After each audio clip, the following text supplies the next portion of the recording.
우리가 교회에서 교리를 배우면서 교회에 대하여 배울 때 교회를 몇 가지로 구분할 수 있다, 구별할 수 있다.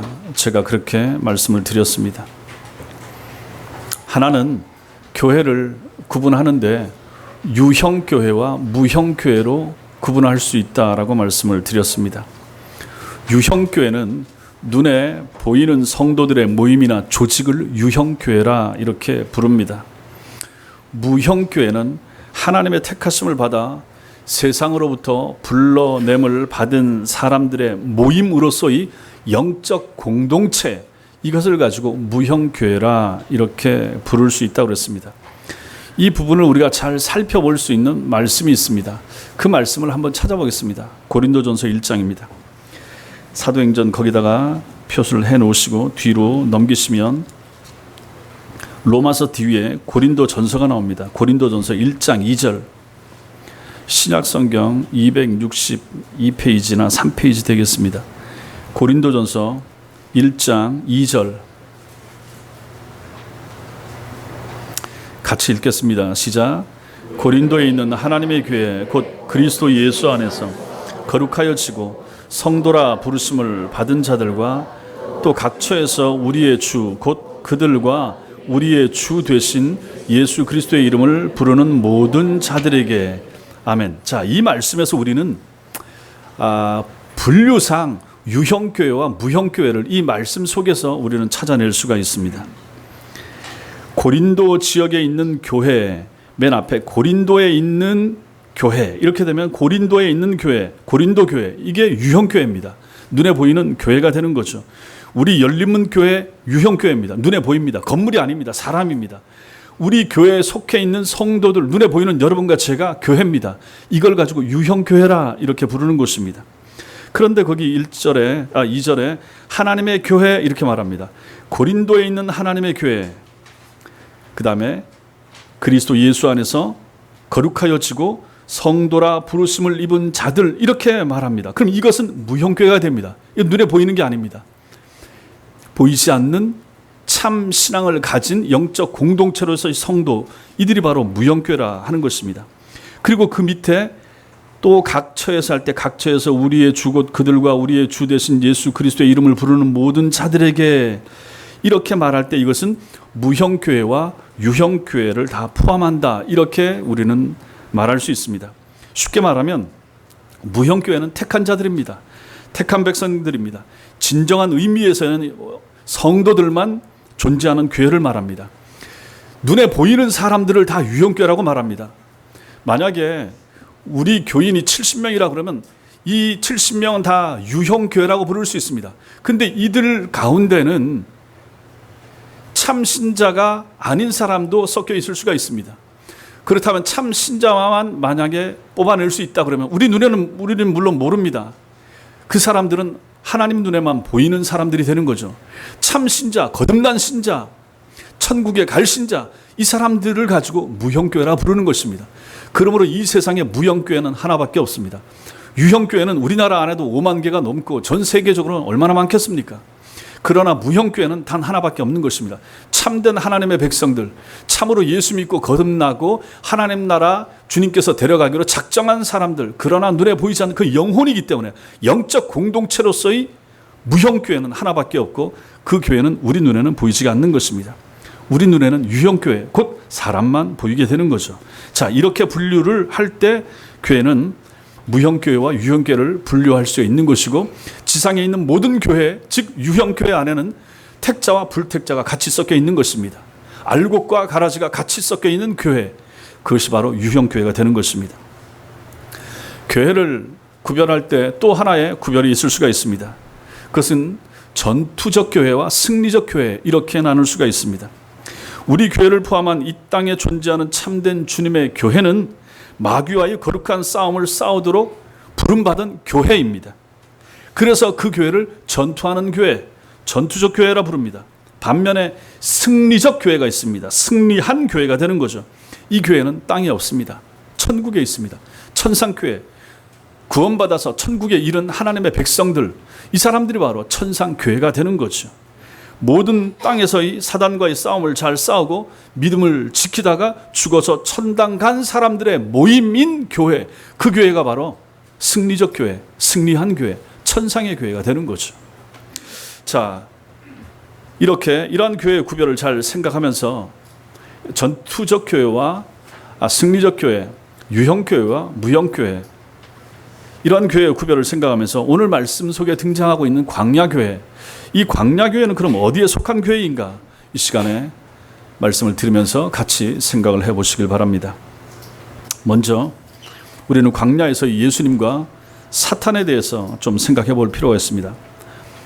마태복음 3장에서 우리 예수님께서는 세례 요한에게 세례를 받으시고, 마태복음 4장에서 사탄의 유혹을 받으시고 그것을 물리치시는 것을 통하여 예수님의 이 땅에 오신 공적인 생애를 시작하는 것을 보게 됩니다. 40일 동안 예수님께서 금식하셨습니다. 굶주리신 이 예수님에 대한 사탄이 준 첫 번째 유혹, 첫 번째 시험, 그것은 마태복음 4장 3절에 기록되어 있습니다. 한번 찾아보겠습니다. 마태복음 찾아보겠습니다. 맨 앞에 신약성경 맨 앞에 마태복음 4장, 신약성경 4페이지, 마태복음 4장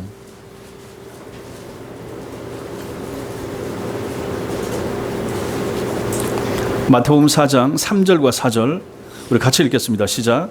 시험하는 자가 예수께 나와서 이르되 내가 만일 하나님의 아들이거든 명하여 이 돌들로 떡덩이가 되게 하라.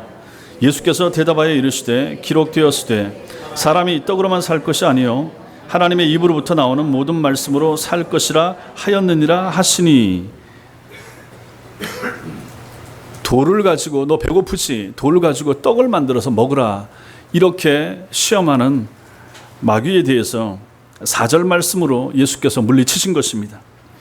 그러자 사탄은 이번에는 두 번째 다른 시험을 가지고 옵니다. 예수님을 성전 꼭대기에, 높은 성전 꼭대기에 세우고 거기서 뛰어내릴 것을 요구하는 거죠. 그러면서 정말 네가 하나님의 아들이라면 하나님께서 천사를 보내서 안전하게 받아주시지 않겠느냐라고 부추기면서 그런 유혹을 하는 것입니다. 그때 주님께서 답변하시는 것이 마태복음 4장 7절입니다. 7절 같이 읽겠습니다. 시작. 예수께서 이르시되 또 기록되었으되 주 너의 하나님을 시험하지 말라 하셨느니라 하시니. 자, 이렇게 7절 말씀을 가지고 또 물리치셨습니다. 그래도 사탄은 포기하지 않고 또다시 예수님을 시험합니다. 이번에는 예수님을 높은 산으로 인도해서 천하 만국을 다 보여주면서 자신에게 엎드려 절하면 그 모든 나라의 영광과 권세를 주겠노라. 이렇게 예수님을 시험합니다. 유혹하는 거죠. 그러자 예수님께서 10절 말씀으로 사탄의 마지막 시험을 물리치면서 이기고 계십니다. 10절 같이 읽겠습니다. 시작. 이에 예수께서 말씀하시되 사탄아 물러가라. 기록되었으되 주 너의 하나님께 경배하고 다만 그를 섬기라 하였느니라. 아멘. 자, 이상과 같은 세 번에 걸친 이러한 사탄의 시험, 사탄의 유혹과 그에 대한 예수님의 대응, 이것을 우리가 주의 깊게 잘 살펴보면 여기서 매우 중요한 사실을 하나 발견할 수 있습니다. 그것은 사탄은 시험할 때마다 뭘 가지고 했습니까? 눈에 보이는 것들을 가지고 예수님을 유혹을 합니다. 반면에 예수님께서는 눈에 보이지 않는 것을 가지고 그 유혹을 물리치고 계시다 하는 것입니다. 보십시오. 돌들로 떡이 되게 하는 거, 돌멩이 배고프지? 그 돌을 가지고 떡 만들어서 먹으라. 돌이 떡이 되도록 하는 것, 눈에 보이는 거죠. 높은 곳에서 그 몸 가지고 뛰어내리는 거, 이것도 눈에 보이는 것입니다. 천하 많은 만국의 영광과 권세, 화려한 거, 이거 다 눈에 보이는 것입니다. 이걸 가지고 사탄이 시험한 것입니다. 사탄의 관심사는 온통 눈에 보이는 것들 뿐이었습니다. 세 가지 가장 중요한 시험이 전부 다 눈에 보이는 것을 가지고 예수님을 대적하는 시험이었던 것입니다. 그러나 예수님은 어떻습니까? 예수님은 그 반대를 가지고 대적을 하시는 거죠. 물리치는 거죠. 뭐라고 하셨습니까? 하나님의 모든 말씀으로 살 것이라 이렇게 하셨죠. 또 주 너의 하나님을 시험하지 말라, 이걸로 물리치셨습니다. 그리고 주 너의 하나님께 경배하고 다만 그를 섬기라, 이렇게 말씀하시면서 물리친 거죠. 여기서 우리는 예수님의 주된 관심사는 눈에 보이지 않는 오직 하나님, 영이신 하나님 뿐이었다 하는 것을 우리는 알게 되는 것입니다. 마귀는 눈에 보이는 것을 가지고 예수님에게 도전을 해왔지만 예수께서는 눈에 보이지 않는 하나님, 하나님의 말씀 가지고 그를 물리쳤다 하는 것입니다. 이처럼 예수님과 사탄이 목표로 하는 것은 근본적으로 달랐고 그것이 바로 예수님과 사탄의 본질적인 차이였던 것입니다. 그런데 예수님과 사탄의 이 근본적인 차이를 명백하게 드러내 보여준 무대가 어디입니까? 지금 이러한 사단의 이 시험이 벌어진 이 장소가 어디입니까? 이게 바로 유대 광야라 하는 것입니다. 유대 광야에서 이 시험이 펼쳐진 것입니다. 제가 밴드에 올려서 보내드린 그 사진에 나오는 것처럼 광야의 특징이 뭡니까? 광야의 특징은 아무 쓸모없는 땅이라 하는 것입니다. 가치 있는 것, 유용한 것, 감나가는 것이 아무것도 보이지 않는 쓸모없는 사막과도 같은 땅, 불모지의 땅, 이게 바로 광야인 것입니다. 주님이 시험 받으신 유대 광야가 이런 곳입니다. 울퉁불퉁 끝도 없이 펼쳐진 모래와 돌들과 황토빛 흙만이 보이는 곳, 그리고 그 광야와 맞닿아 있는 하늘 외에는 아무것도 보이지 않는 장소, 거기가 바로 유대 광야인 것입니다. 볼 것이라고는 아무것도 없는 그 광야에서 사탄은 아무것도 보이지 않기에 가장 확실하게 눈에 보이는 것들만 가지고 주님을 유혹했던 것입니다. 이것은 오늘날 우리에게도 마찬가지입니다. 뒤에서 보겠지만 눈에 보이는 것을 가지고 이 시간에도 성도들을 찾아오고 유혹을 하고 있는 거죠. 그러나 아무것도 보이지 않는 그 동일한 광야에서 예수님께서는 아무것도 보이지 않기에 도리어 보이지 않는 하나님만 보시면서 그 하나님만 추구하셨던 것입니다. 이것이 바로 예수님의 승리의 전략이었던 거죠. 같은 공간에서 전혀 다른 것을 추구하는 사탄과 예수님의 모습을 우리는 여기서 보는 것입니다. 우리는 이와 똑같은 경우를 오늘 본문 말씀 속에서도 만나게 됩니다. 모세가 40세가 되기까지 이집트 왕궁에서 왕자의 신분으로 살았습니다. 본래 우리가 잘 아는 것처럼 왕궁이라고 하면 그 뭐든지 다 있는 것 아니겠습니까? 당시 세계 최고 최대의 제국이었던 애굽의 왕궁이라면 더더욱 그랬을 것입니다. 이 세상에서 눈으로 볼 수 있는 모든 진귀한 것, 각종 귀한 것, 이거 전부 다 그 왕궁 안에 있지 않았겠습니까? 한마디로 애국 왕궁은 눈으로 볼 수 있는 모든 것의 집합체라고 부를 수 있을 것입니다. 그러나 보지 못할 것이 없는 그 왕궁에서 모세는 못 봤습니다. 무엇을 못 봤습니까? 하나님을 보지 못했습니다. 우상에 둘러싸여 있었기에 하나님을 보지 못했을 것이고, 너무나 볼 것이 많았기에 하나님을 보고자 하는 여유나 필요도 거기서는 없었을 것입니다. 그런데 우리가 잘 아는 것처럼 모세가 쫓겨나게 됐죠. 애굽 왕궁에서 자기가 도망을 갔죠. 애굽 왕궁을 떠나서 미디안 광야로 피신했습니다. 그 피신한 모세는 그곳에서 나그네 인생을 살면서 무엇을 체험했습니까? 하나님만이 나의 도우심, 하나님만이 나의 도우심이다. 엘리에셀 하나님을 만났습니다. 모세가 도망쳐서 양을 치던 장소인 미디안 광야 역시 유대 광야처럼 보이는 것이라고는 아무것도 없는 땅이었습니다. 모세가 하나님으로부터 이스라엘 백성을 위한 하나님의 도구, 하나님의 대책이 되라는 명령을 받은 시내산 역시 아무것도 보이지 않는 돌산에 불과할 따름입니다. 모세는 같이 있는 그 무엇도 보이지 않는 미디안 광야와 돌과 바위 덩어리뿐인 시내산에서 보이지 않는 하나님을 보았고 보이지 않는 하나님의 말씀을 들었던 것입니다.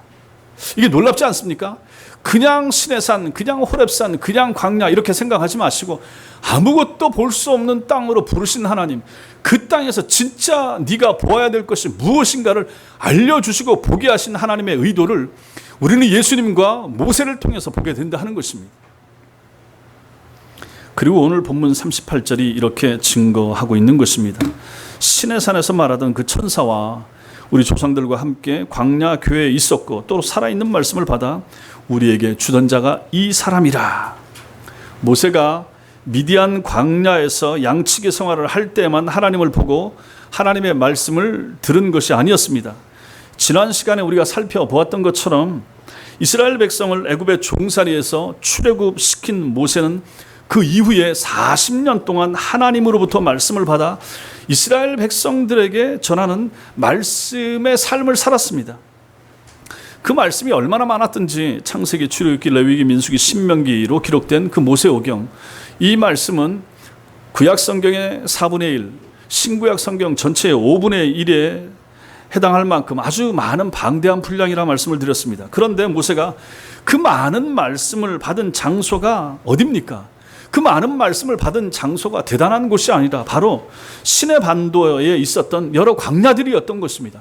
그리고 모압 광야에서 그 말씀들을 다 받아서 기록해서 이스라엘 백성들에게 전해주고 오늘날 여러분과 저의 손에까지 이 말씀이 들려주게 되었던 것입니다. 그 말씀을 왕궁에서 받은 게 아니에요. 그 말씀을 어디 안락하고 편안한 처소에서 받은 것이 아니었다 하는 것입니다. 광야 생활하면서 그 말씀을 받아서 기록해서 오늘날 우리에게까지 전해준 것입니다. 모세는 아무것도 보이지 않는 그 광야에서 40년 동안 날이면 날마다 보이지 않는 하나님을 보았으며 하나님의 말씀을 들었던 것입니다. 그리고 그 들은 말씀을 기록한 거죠. 그러나 여러분 보십시오. 모세가 날마다 보이지 않는 하나님을 보고 하나님의 말씀을 들었던 바로 그 광야에서 출애굽기 32장에 보면 이스라엘 백성들이 모세가 율법을 받으러 시내산에 올라가서 40일 동안 내려오지 않으니까 그 사이에 무슨 짓을 합니까? 하나님을 만들자. 그러면서 금부치를 가져오라 해가지고 아론에게 부탁해서 황금을 다 모아서 그거 가지고 이게 우리 하나님이라고 하면서 황금 송아지를 만들어 버립니다. 그 금덩어리를 가지고 하나님이라 경배하는 어처구니 없는 짓을 그들이 거기서 그 광야에서 동일한 그 땅에서 저질렀다 하는 것입니다. 그들은 그들이 처한 곳이 아무것도 보이지 않는 광야였기에 가장 확실하게 잘 보이는 황금을 삶의 목적으로 삼아 하나님으로 섬기고자 했던 우상 숭배의 자리였던 것입니다. 모세나 이스라엘 백성이나 똑같은 광야에 있었지만 아무것도 보이지 않는 그 광야에서 모세와 백성들은 추구하는 것이 극에서 극으로 달랐던 것입니다. 보이지 않는 곳에서 보이지 않는 하나님을 추구한 모세와 보이지 않는 광야에서 눈에 보이는 황금 덩어리를 추구했던 사람들로 그렇게 극명하게 갈라졌던 것입니다. 특히 우리가 읽었던 오늘 본문 말씀 속에 광야교회라고 하는 단어가 등장하고 있습니다. 광야교회, 이것을 원문 그대로 옮기면 광야에 있는 교회라는 뜻입니다. 광야에 있는 교회입니다. 성도 여러분, 교회는 건물이 아니라 누누이 말씀드렸습니다. 건물이나 교회, 제도가 아니라 하나님의 부르심을 입은 사람들의 모임이 바로 교회입니다. 간단하게는 건물이 아닌 사람이 교회입니다. 그러므로 오늘 본문이 언급하고 있는 광야교회 역시 하나님의 부르심으로 출애굽하여 광야 생활을 하던 이스라엘 백성들을 가리키는 것이 틀림없습니다. 그렇죠. 오늘 말씀에서 광야교회라고 하니까 그 광야에 무슨 교회가 세워졌습니까? 무슨 건물이 있습니까? 아닌 거죠. 거기 전부 다 텐트 생활을 했습니다. 텐트 접었다 폈다 하면서 그 가운데다가 성막을 또 텐트로 만들고 그렇게 모였습니다. 여기 광야교회는 뭡니까? 그 이스라엘 백성들 200만, 300만 되었던 그 사람들 전체가 다 광야교회였던 것입니다. 사람이 교회입니다. 그러나 여기서 말하는 광야교회란 단순히 교회의 위치가 광야라고 하는 그런 의미 이상의 깊은 뜻을 가지고 있습니다. 교회가 아무것도 보이지 않는 광야에 있기에 비로소 보이지 않는 하나님을 보고 하나님의 말씀을 듣는 진정한 교인, 진정한 교회가 될 수 있다는 뜻이기도 합니다. 달리 말하면 광야 교회는 아무것도 보이지 않는 광야에 있음으로 인해서 도리어 눈에 보이는 것만 추구하느라 전혀 교인답지 못한 교인, 교회답지 못한 교회가 될 수도 있다 하는 것을 암시해 주는 것입니다. 그리고 이것이 사실이다라고 하는 것은 우리가 앞에서 본 것처럼 모세와 이스라엘 백성들에 의해서 이미 입증이 됐습니다. 광야에서 보이지 않는 하나님을 추구한 모세나 같은 광야에서 가장 확실하게 보이는 황금 덩어리를 추구한 이스라엘 백성이나 모두 광야 교회로 하나님의 부르심을 받은 사람들이었기 때문에 그런 것입니다. 광야교회 교인들이 보는 게 서로 달랐다 하는 거죠. 예수님과 사탄이 아무것도 보이지 않는 유대 광야에 서 있었습니다. 그 동일한 광야에서 예수님께서는 보이지 않는 하나님만 보았지만 사탄은 눈에 보이는 떡과 명예와 권세만을 보았던 것입니다. 모세와 이스라엘 백성이 40년 동안 시나이 반도와 거기에 광야와 모압 광야를 거쳤습니다. 똑같은 그 광야 위에서 모세는 날마다 보이지 않는 하나님을 보고 하나님의 말씀을 들었던 반면에 이스라엘 백성들은 매일 눈에 보이는 것만을 끊임없이 추구했습니다. 목마르다 했습니다. 배가 고프다 했습니다. 고기가 먹고 싶다 했습니다. 그러던 사람들이었습니다. 끊임없이 눈에 보이는 것만 열심히 추구하던 사람들이 바로 그들입니다. 이것은 3,400년 전 모세 시대와 2000년 전 우리 주님의 시대라고 하는 1400여 년의 시차를 두고 모두 다 광야에서 일어난 일들이었습니다. 우리는 여기서 중요한 사실을 하나 알게 되는데 그것은 보이는 것이라고는 아무것도 없는 광야에는 언제나 두 갈래의 무리가 존재한다라고 하는 사실입니다.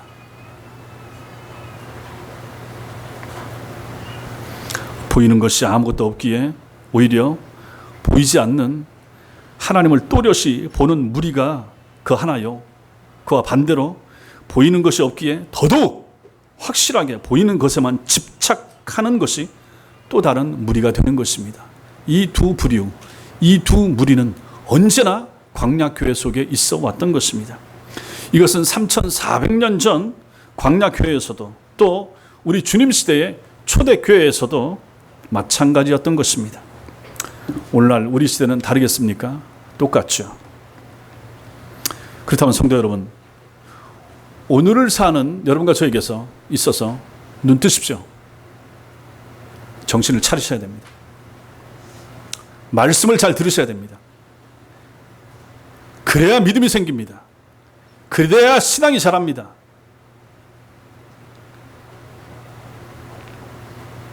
오늘 사는 우리에게, 여러분과 저에게 있어서 광야가 무엇입니까? 복잡하게 생각할 것 없이 여러분과 저 우리의 인생이 광야입니다. 인생이란 한 치 앞도 내다보기 어렵기 때문인 것입니다. 다들 그렇게 살아오시지 않았습니까? 1년 뒤나 한 달 뒤도 알 수가 없고 하루 뒤나 1시간 뒤도 알 수 없는 것이 여러분과 저 우리의 인생 아니겠습니까? 볼 수 없기 때문입니다. 볼 수 있는 사람이 없습니다. 예견은 하고 예측은 하지만 맞기도 하지만 안 맞는 게 훨씬 더 많습니다. 앞으로 어떻게 될지 모릅니다. 그게 인생입니다. 어디 그뿐입니까? 분명히 우리 자신의 몸임에도 불구하고 우리는 지금 우리 몸속을 알지 못합니다. 여러분들이 여러분 몸속을 볼 수가 없고 알 수가 없습니다. 지금 우리 몸속 어디가 병들고 있는지 어떻게 나빠지고 있는지 다 모릅니다. 증상이 있을 수도 있지만 증상 없이 아파질 수도 있는 거죠. 우리 몸속에 어느 장기에 암세포가 어떤 모양으로 자라고 있는지 우리는 모릅니다. 알 수가 없습니다. 그래서 건강검진을 받고 그제서야 이게 나왔네 하고 그때 부랴부랴 손 쓸 수 있으면 손 쓸고 손 쓸 수 없으면 그대로 방치할 수밖에 없는 것이 여러분과 저 우리의 인생인 것입니다. 당연한 말이지만 우리는 우리의 죽음 넘어 저편에 있는 천국과 지옥도 우리는 보지 못합니다. 여러분과 제가 천국을 보고 믿는 게 아니잖아요. 천국을 보고 믿는 것이 아니라 성경의 가르침과 예수님의 말씀에 근거하여 우리는 믿을 뿐입니다. 그리고 우리가 죽은 다음에 반드시 그 세상에 있다라고 생각하고 확신 가운데 우리는 믿음 생활을 하는 것입니다. 안 보이는데도 불구하고 믿는 거죠. 이런 관점에서 생각하면 인생이란 아무것도 보이지 않는 광야일 수밖에 없습니다. 도대체 우리가 본다고 하는 것이 얼마나 되겠습니까? 눈에 보이는 것이. 지금 눈에 보이는 여러분과 저 눈에 보이는 내게 잡히는 것, 내 손에 있는 것, 내 집에 있는 것 그것만 보이는 거지 안 보이는 게 얼마나 많습니까? 우리가 보통 빙산의 일각 이렇게 말합니다. 빙산은 눈에 물 위에 떠 있는 부분보다 안 보이는 부분이 훨씬 더 크고 많지 않습니까? 그보다 더한 것이 우리 인생 아니겠습니까?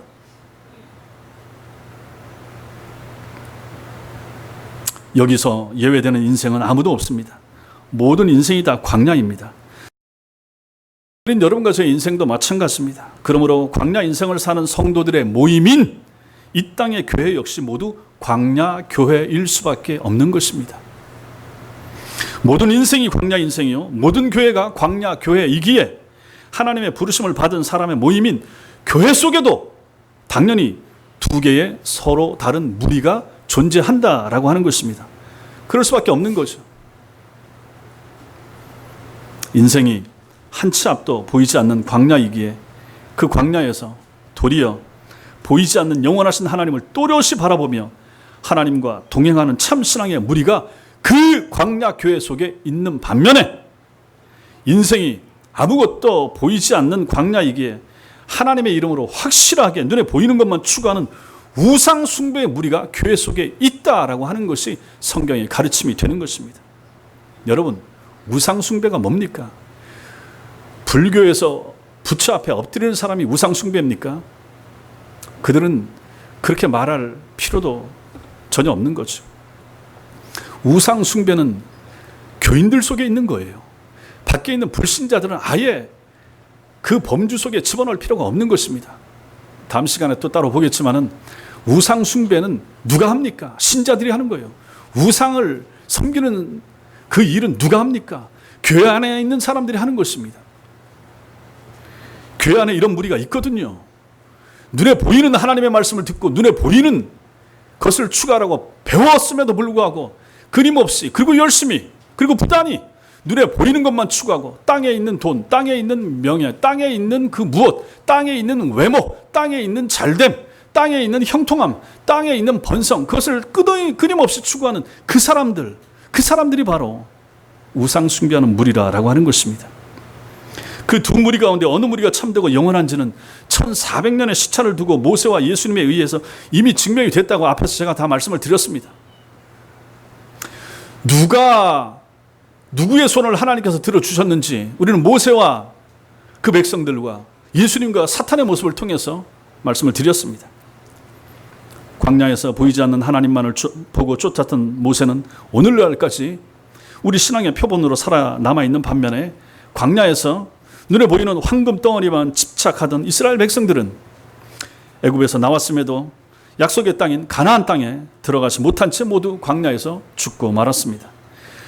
그들이 광야에서 추구했던 것들이 그들을 광야로부터 건져주지 못한 까닭이었습니다. 얼마나 중요합니까? 그렇게 추구하던 그것이 그들로 하여금 광야에서 죽는 것을 막아주지 못했다라고 하는 것입니다.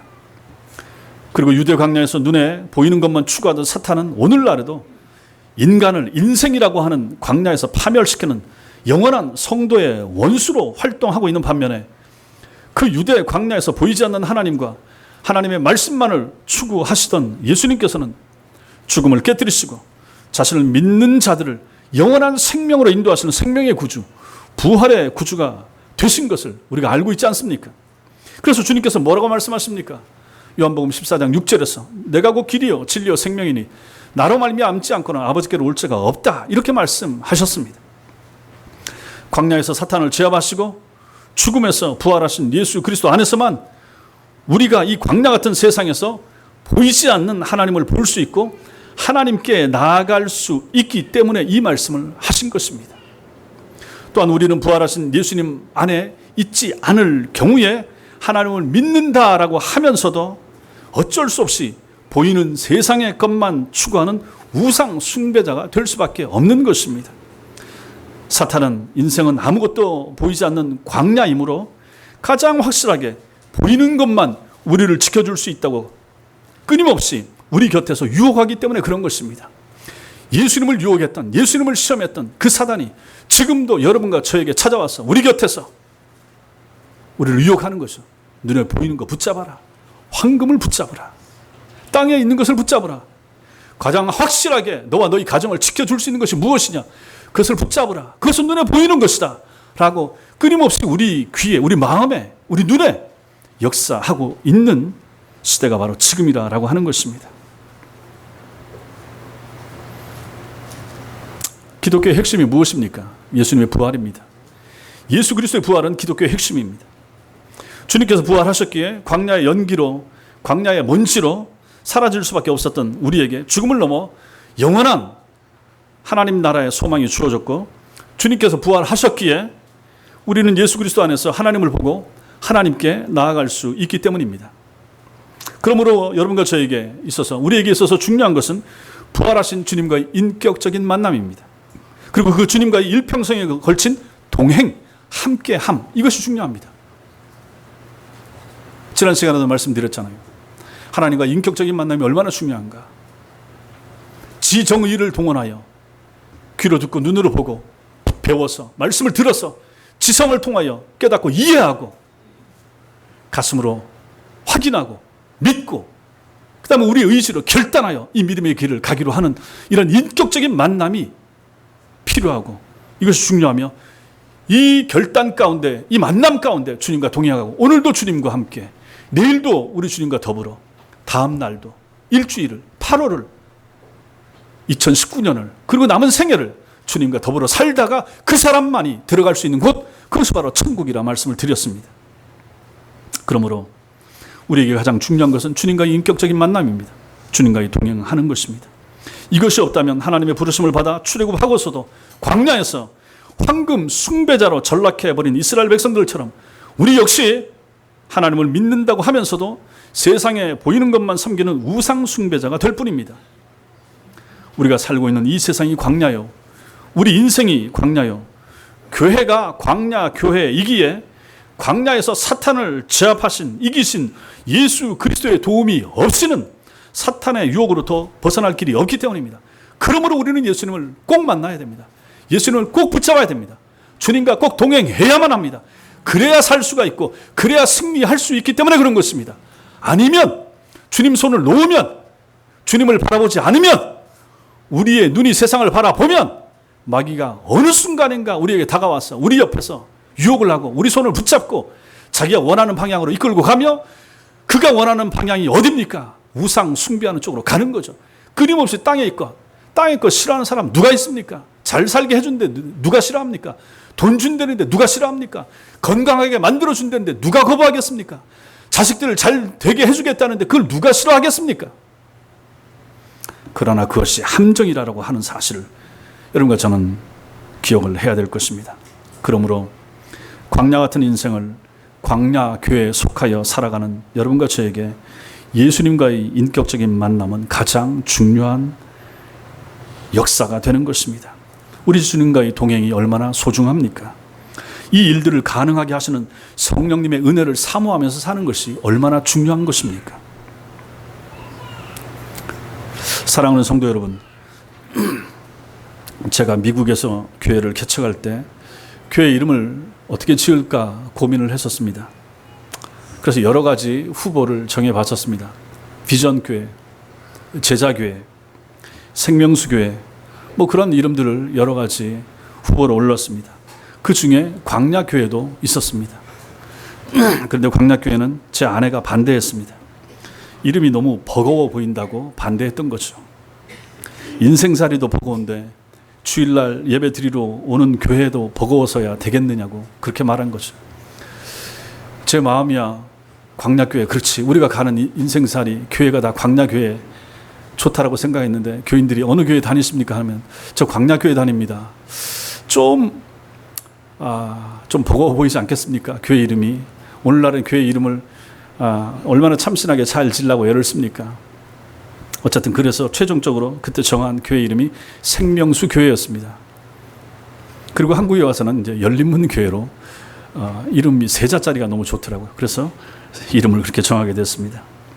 근데 오늘 말씀에서 살펴본 것처럼 교회 이름은 이 땅에 천태만상이지만은 그 본질은 모두가 다 동일합니다. 이 땅에 있는 모든 교회, 한국에 있는 5만 교회 이상 되는 교회의 본질이 무엇입니까? 광야 교회입니다. 세상이라는 광야를 지나는 교회, 인생이라는 광야에서 만나는 교회, 천국에 이르기까지 출석해야 하는 모든 교회가 광야 교회이기 때문에 그런 것입니다. 그러므로 이 땅에 있는 교회들은 광야 교회 아닌 교회가 한 교회도 실제로는 없는 거죠.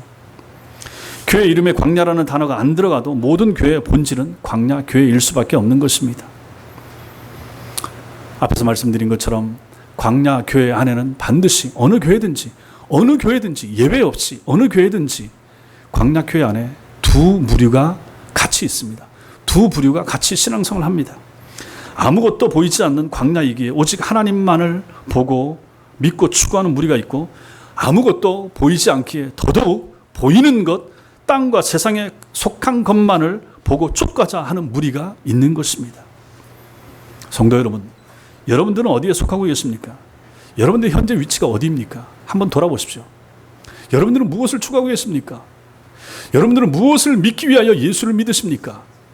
여러분들은 무엇을 얻고자 교회를 나오십니까? 교회 와서 무엇을 추구하십니까? 여러분들의 기도하는 제목, 기도하는 내용들을 한번 살펴보십시오. 거기에 가장 많은 내용이 무엇입니까? 그것이 여러분 자신을 보여주는 것이 될 것입니다. 무엇을 추구하십니까? 무엇을 향해서 달려가십니까? 여러분들이 예수님을 인격적으로 만나셨습니까? 정말로 지정의를 통하여 예수님을 만나셨습니까? 그냥 성경만 가지고 다니는 거 말고요. 그냥 난 세례 받았습니다 하는 그러한 신자 말고요. 인격적으로 정말 예수님을 만나셨습니까? 제가 목회하는 것의 가장 핵심이 여기에 있습니다. 성도들로 하여금 우리 하나님을, 우리 예수님을 인격적으로 만나게 해주는 것, 그것이 저는 제가 해야 될 가장 중요한 역할이라 생각하는 것입니다. 생각해 보십시오. 예수를 믿는다고 하는 것, 이거 얼마나 어떻게 생각하면 황당한 거 아니겠습니까? 예수 믿는 사람들은 성경을 믿는 사람들이에요. 성경에 나오는 글을 믿는 사람들이에요. 성경에 나오는 이야기를 믿고 따라가고 그것 따라 그 의지에서 산다고 하는 사람입니다. 이 성경 내용 중에 천국과 지옥이 있고 이것을 믿는다고 합니다. 가보지도 않고 체험해보지도 않고 앞으로 될 일에 대하여 이걸 믿고 따라간다고 하는 사람들이 신자들이고 그 사람들이 크리스천이라고 합니다. 이게 가능하겠습니까? 근데 여러분과 저는 그 길에 들어선 사람들 아닙니까? 그렇게 하겠다는 사람들 아닙니까? 저도 성경을 읽으면서 가끔 생각하고, 야, 이게 어찌 가능한가? 이게 어찌 내게 믿어지는가? 이 글이 뭐라고? 이 글이 내 마음에 와서 닿고 동의가 되는가? 내가 이 글 믿고 들어서 내가 목사가 돼서 지금까지 왔는데 이게 뭐라고? 이렇게 내가 이 글 믿고 이 글 읽고 이거 따라가다가 세상 떠나면 내가 하나님 나라 들어가겠다고 하는 믿음과 확신이 생기는데 이게 어찌 가능한 일일까? 숱한 문학 전집이나 있고 세상에 글, 사상 전집 이런 글들도 많은데 많은 감동도 받고 수필집이나 시에서 받음에도 불구하고 성경과 천지 차이가 나는 것은 도대체 무슨 이유인가? 어떤 역사가 있길래 이 글이, 이 말이, 이 단어가 내게 믿어지는가? 광야교회라고 하는 이 말이 왜 내게 믿어지는가? 왜 내 인생이 광야인 것이 깨달아지는가? 왜 우리 교회가 광야교회라고 하는 것이 확신되어지는가? 이 광야교회를 사는 우리가 어떤 마음과 어떤 자세로 살아가야 하는가를 저는 이 말씀 속에서 보게 되는 거죠. 여러분과 저도 마찬가지라 하는 것입니다. 그런 차원에서 우리는 하나님을, 예수님을 인격적으로 만나야 되는 거죠. 내가 읽은 것이 내 지성을 통하여 내 마음에 닿고 내 마음에 이것이 결단으로 이어지는 지정의를 동원하여 예수 그리스도를 믿고 만나고 따라가는 삶, 이것이 바로 성도의 삶이라는 것입니다. 그러므로 여러분과 제가 예수님을 인격적으로 만나는 것은 너무너무 중요합니다. 여러분들이 그리고 나서 주님과 동행하는 것, 주님과 더불어 사는 것 너무너무 중요한 것입니다. 교회 생활 하지 마세요. 믿음 생활 바로 하세요. 신앙 생활 잘 하세요. 교회 생활에 그냥 익숙한 채 살아가는 그러한 사람들 말고요. 가슴이 뜨겁고 복음 안에서 가슴이 뜨겁고 주일이 기다려지며 주일이 기대가 되고 정말로 사랑하는 교인들을 만나는 것이 즐겁고 그 마음 가지고 교회를 오시고 그 마음 가지고 하나님을 섬기는 그러한 교인들을 이 땅에서 보고 싶은 것입니다. 그러한 교회를 이 땅에 세우고 싶은 거예요. 그렇지 않은 교회들이 많습니다. 그렇지 않은 교회들 속에 우리 교회를 또 하나 거기에 추가할 필요가 뭐가 있겠습니까?